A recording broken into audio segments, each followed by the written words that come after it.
ultimately, as Steve said, very little surprise this afternoon. Yeah, virtually no surprises. Minor upgrade to strong, which just describes the economy we're in, and that sort of tells us that they're going to go ahead with a rate hike in September.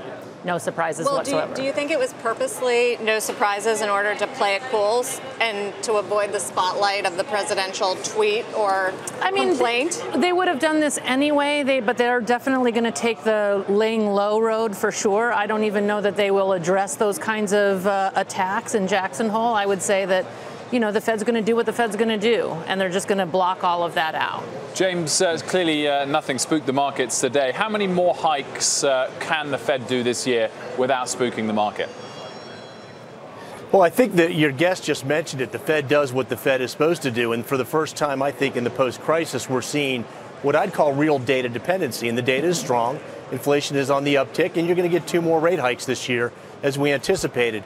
The long end of the yield curve, the 10-year Treasury is not buying the inflation story. And until global central banks move in concert, or inflation really does violate that 2% level on a sustained basis, the yield curve is going to continue to flatten, and that's going to be the quandary the Fed finds itself into early 2019. You just have to listen to conference calls from earnings, though, James, this season, and you'll hear that prices are rising for consumer products, everything from Pampers diapers to anything like autos with steel and aluminum input costs in them. So is there a risk that the Fed is underplaying here of an overheating economy?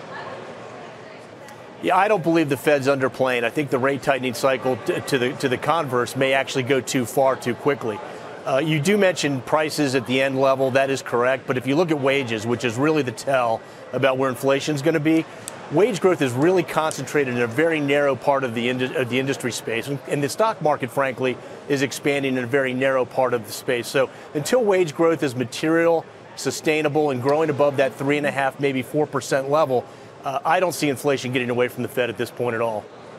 Do you agree, Julia? Are we at risk of too high inflation or too low? I think that you're picking up on something that the Fed wants to see, which is we are seeing more cyclical inflation pressures. A little bit of wage growth, not quite enough yet, but some signs of rising consumer goods prices. That's being offset with slower rent. There's been a multifamily construction boom that's finally catching up with rental demand. So overall inflation is just barely getting to where they want it to go. Julia, so I think they have room to be patient here. I guess another one of the offsets earlier in the year was slightly slowing international growth, particularly in Europe. Yes. This morning, did we see that again slightly pick up again for the most part, or are we still got a softer picture around the rest of the world? I think we've got a solid but more moderate picture in the rest of the world. That's what I would expect to see. We see China's kind of re-stimulated a little bit, but it's, you know, seen a much more pronounced slowdown in the first half of the year.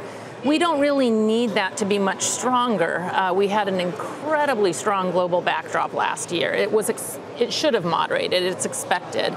The U.S. economy, on the other hand, has the offset from this big fiscal impulse. I mean, $1 trillion is coming into the economy. So that's why the U.S. is outperforming, and we've seen some dollar strengthening. What is the Fed going to have to do about trade, if anything? I mean, so far, what you've heard from Chairman Powell is, you know, they don't want to get political. They stay in their lane. They're going to wait to see how it shakes out on the economy. Yep. We are starting to see an impact. We can see an impact on prices. Right? We can see an impact on inflation. We can see an impact on CapEx. And I think that's where they're really kind of worrying about, does the trade uncertainty crowd out some of the incentives for investment that are built into the tax cut? That's the key question. And so far, the answer is not really. CapEx has been pretty strong. So watch and wait, be careful and cautious. That's kind of the strategy right now.